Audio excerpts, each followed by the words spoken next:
좋은 날입니다. 오늘도 말씀 안에 승리하는 하루 되시기를 기도하겠습니다. 오늘 생명의 산 본문은 로마서 7장 7절부터 25절입니다. 오늘 본문에서는 죄를 깨닫게 하는 율법의 역할과 죄성과 싸우는 그리스도인의 내적 갈등에 대해 설명하고 있습니다. 이 구절들을 통해 하나님께서 무엇을 말씀하시는지 살펴보도록 하겠습니다. 7절부터 8절입니다. 그런즉 우리가 무슨 말을 하리요? 율법이 죄냐? 그럴 수 없느니라. 율법으로 말미암지 않고는 내가 죄를 알지 못하였으니 곧 율법이 탐내지 말라 하지 아니하였더라면 내가 탐심을 알지 못하였으리라. 그러나 죄가 기회를 타서 계명으로 말미암아 내 속에서 온갖 탐심을 이루었나니 이는 율법이 없으면 죄가 죽은 것임이라. 바울은 율법 자체가 죄가 아니고 죄를 알게 하는 것이라고 말합니다. 이는 하나님께서 모세에게 주신 율법은 원래 죄가 아니고 죄를 깨닫게 하는 기준이었다고 말하는 것입니다. 그래서 그 예로 율법이 탐내지 말라는 기준을 주었기 때문에 탐심이 죄라는 것을 인지하게 되었다고 말하고 있습니다. 그런데 죄가 기회를 타서 계명으로 말미암아 속으로 온갖 탐심을 이루었다고 말합니다. 이는 하나님께서 죄를 깨닫도록 알려주신 계명을 겉으로는 지키는 척하고 속으로는 오히려 탐심을 키우고 이루어 갔다는 것을 말하는 것입니다. 이것은 하나님께서 모세에게 주신 율법을 적법하게 쓰지 않고 하나님을 따르지 않는 죄악을 합리화시키는 도구로만 사용해버린 모습입니다. 이런 모습이 과거 아수르와 바벨론에 의해 멸망당할 수밖에 없었던 이스라엘의 형식적인 신앙의 모습이었고 지금 로마 교회에서도 일어나려 하고 있는 일이었습니다. 그래서 바울은 율법이 없으면 내 안에 죄가 죽은 것이라고 말합니다. 이는 율법이 없으면 실제로 죄가 죽고 사라진 것을 말하는 것이 아니라 인간이 죄를 인식하지 못하는 상태라는 것을 말하는 것입니다. 바울은 참된 율법이 없어 죄를 인식조차 하지 못했던 모습에 대해 말하는 것입니다. 9절부터 10절입니다. 전에 율법을 깨닫지 못했을 때에는 내가 살았더니 계명이 이름에 죄는 살아나고 나는 죽었도다. 생명에 이르게 할 그 계명이 내게 대하여 도리어 사망에 이르게 하는 것이 되었도다. 죄가 기회를 타서 계명으로 말미암아 나를 속이고 그것으로 나를 죽였는지라. 9절에서 말하는 전에 율법을 깨닫지 못했을 때는 바울이 바리새인으로서 율법을 문자적으로 알고 참된 율법을 몰라 자신의 죄의 본질을 깊이 자각하지 못했던 때를 말합니다. 그때 내가 살았다는 것은 예수님께서 주인 되신 지금과 달리 자신의 죄악된 정욕이 살아있던 때를 말합니다. 바울은 그때 살아있던 자신의 상태가 사실은 죄가 살아있고 자신의 영은 죽어있던 상태라고 설명하고 있습니다. 10절에서 바울은 율법은 죄를 깨달아 하나님께 은혜를 구하여 생명에 이르게 하기 위한 것인데 자신은 정작 그 율법을 문자로만 알아 죄 가운데 사망에 이르게 되었었다고 고백하고 있습니다. 이 모습이 8절에서 말했던 것처럼 율법을 적법하게 쓰지 않아 죄가 기회를 타서 계명을 문자로만 지키게 하여 자신을 속이고 사망에 이르게 한 것이라고 말하고 있습니다. 12절부터 13절입니다. 이로 보건대 율법은 거룩하고 계명도 거룩하고 의로우며 선하도다. 그런즉 선한 것이 내게 사망이 되었느냐? 그럴 수 없느니라. 오직 죄가 죄로 드러나기 위하여 선한 그것으로 말미암아 나를 죽게 만들었으니 이는 계명으로 말미암아 죄로 심히 죄되게 하려 함이라.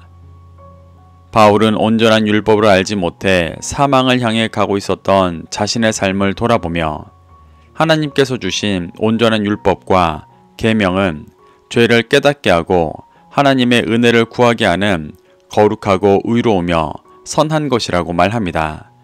그렇기 때문에 선한 율법이 자신에게 사망을 줄 수 없다고 말합니다.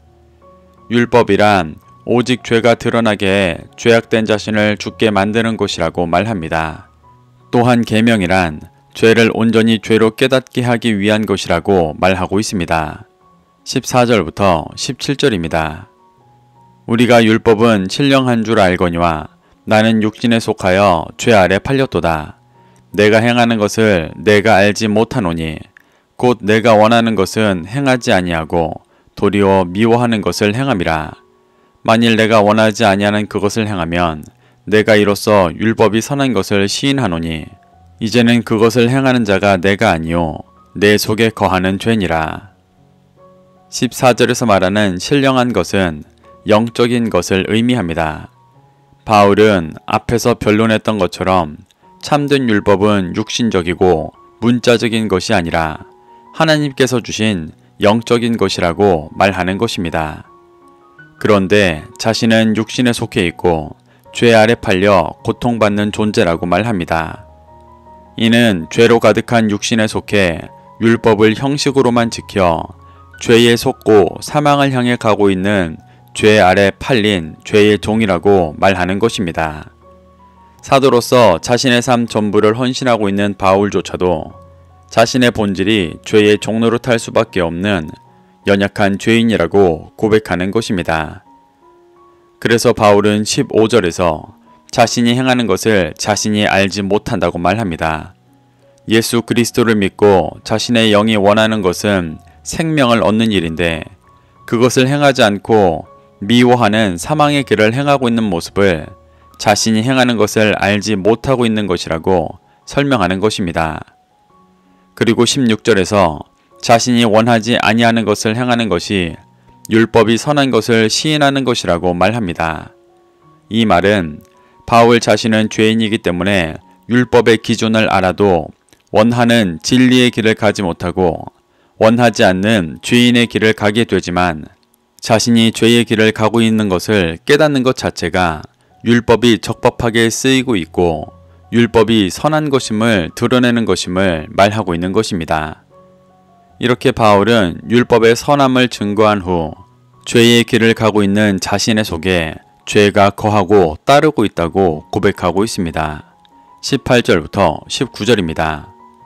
내 속, 곧 내 육신에 선한 것이 거하지 아니하는 줄을 아노니 원함은 내게 있으나 선을 행하는 것은 없노라. 내가 원하는 바 선은 행하지 아니하고 도리어 원하지 아니하는 바 악을 행하는도다. 바울은 자신이 율법을 알아 선을 행하기를 원하는 마음이 있지만 부정한 육신 안에 있고 그 속에는 선한 것이 없어 선을 행하지 못한다고 말합니다. 또한 자신이 율법을 알아 죄의 기준을 알고 있으면서도 육신이 원하는 것을 따라 선을 행하지 아니하고 도리어 악을 행하고 있다고 말합니다. 바울은 자신이 죄 가운데 있는 육신에 속해 있기 때문에 율법이 적법하게 쓰여 죄의 기준을 알아도 그 죄를 범할 수밖에 없는 연약한 존재라는 것을 말하고 있는 것입니다. 20절부터 21절입니다. 만일 내가 원하지 아니하는 그것을 하면 이를 행하는 자는 내가 아니요 내 속에 거하는 죄니라. 그러므로 내가 한 법을 깨달았노니 곧 선을 행하기 원하는 나에게 악이 함께 있는 것이로다. 바울은 자신이 죄를 범하면 그것을 행하는 자는 자신이 아니고 자신 안에 있는 죄라고 말합니다. 자신의 영은 율법을 알아 선을 행하고 싶고 예수 그리스도의 길을 쫓고 싶지만 죄가 자신의 삶의 주인이기 때문에 죄의 길을 가고 있는 것입니다. 바울은 이러한 모순적인 삶에서 한 법을 깨달았다고 고백하며 자신이 율법을 알아 선을 행하기 원하지만 동시에 악도 함께 있는 모순적인 존재임을 고백하고 있습니다. 바울은 이러한 자신의 모습을 드러내며 죄 가운데 악을 행하고 있는 로마 교회 성도들이 나아가야 할 길을 보여주고 있습니다. 22절부터 25절입니다. 내 속으로는 하나님의 법을 즐거워하되 내 지체 속에서 다른 한 법이 내 마음의 법과 싸워 내 지체 속에 있는 죄의 법으로 나를 사로잡는 것을 보는도다. 오호라, 나는 곤고한 사람이로다. 이 사망의 몸에서 누가 나를 건져내랴. 우리 주 예수 그리스도로 말미암아 하나님께 감사하리로다. 그런즉 내 자신이 마음으로는 하나님의 법을 육신으로는 죄의 법을 섬기노라. 바울은 율법이 적법하게 쓰여 자신이 죄를 범하고 있다는 것을 알기 때문에 속사람으로는 하나님의 법을 즐거워한다고 말합니다. 하나님의 법은 죄를 깨닫게 해 하나님의 은혜 아래 엎드리게 하고 구원받는 길로 인도하시기 때문입니다. 그런데 자신 안에 죄와 형식적인 율법을 따르고자 하는 다른 법이 있어 마음에 있는 참된 율법과 싸우고 죄의 법이 자신을 사로잡는 것을 보게 된다고 말합니다. 바울은 이렇게 예수 그리스도의 은혜 속에서 속사람이 하나님의 법을 즐거워함에도 죄의 법이 싸워서 자신을 사로잡는 것을 보며 스스로 곤고한 사람이라고 탄식합니다. 여기서 바울이 말하는 곤고한 사람이라는 개념은 단순히 자신이 비참하고 괴로움 가운데 있는 사람이라는 것을 표현하는 것이 아니라 시편에서 다윗이 고백했던 개념을 말하고 있는 것입니다. 다윗은 시편 34편에서 자신을 곤고한 자라고 칭하며 곤고한 자가 부르짖을 때 하나님께서 들으시고 모든 환난에서 구원하셨다고 고백합니다. 다윗이 말하는 곤고한 자는 자신과 같이 깊은 연단 속에서 육신의 정욕을 철저히 제거하고자 하는 겸손한 자들이며 하나님의 말씀으로 살고자 분투하는 자들입니다. 다윗은 하나님께서 이러한 곤고한 자의 간구를 들으신다고 말하고 있는 것입니다. 바울은 이 개념을 가지고 자신을 곤고한 사람이라고 고백하며 아무도 끊임없이 죄의 법으로 살아가려는 자신을 사망의 몸에서 건져낼 수 없지만 오직 하나님만이 가능하시다고 고백하는 것입니다. 그래서 25절에서 예수 그리스도로 말미암아 하나님께 감사하다고 고백하고 있습니다. 예수 그리스도로 말미암는다는 것은 내 안에 내가 죽고 예수 그리스도께서 주인 되셔서 살아간다는 것을 의미하는 것입니다. 그러한 삶을 살아갈 때 자신이 마음으로는 하나님의 법을 따르고 육신으로는 죄의 법을 섬길 수밖에 없는 자이지만 예수님께서 주인 되시기 때문에 하나님의 법에 속한 마음을 따라 육신의 정욕이 깨어지고 구원을 얻는 삶으로 나아갈 수 있다고 고백하고 감사함을 표현하고 있는 것입니다. 바울은 이렇게 오늘 본문을 통해 죄를 깨닫게 하는 율법의 역할과 죄의 법을 쫓아 살아갈 수 없는 육신을 입은 자신이 예수 그리스도의 은혜로 하나님의 법을 쫓아 구원으로 나아갈 수 있다는 것을 고백하고 있습니다.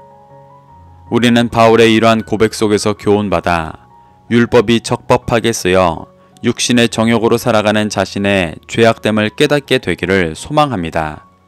그래서 연약한 자신이 아닌 예수 그리스도의 은혜를 붙잡아 그의 길을 따라가며 구원의 기쁨을 누리게 되시기를 축복합니다.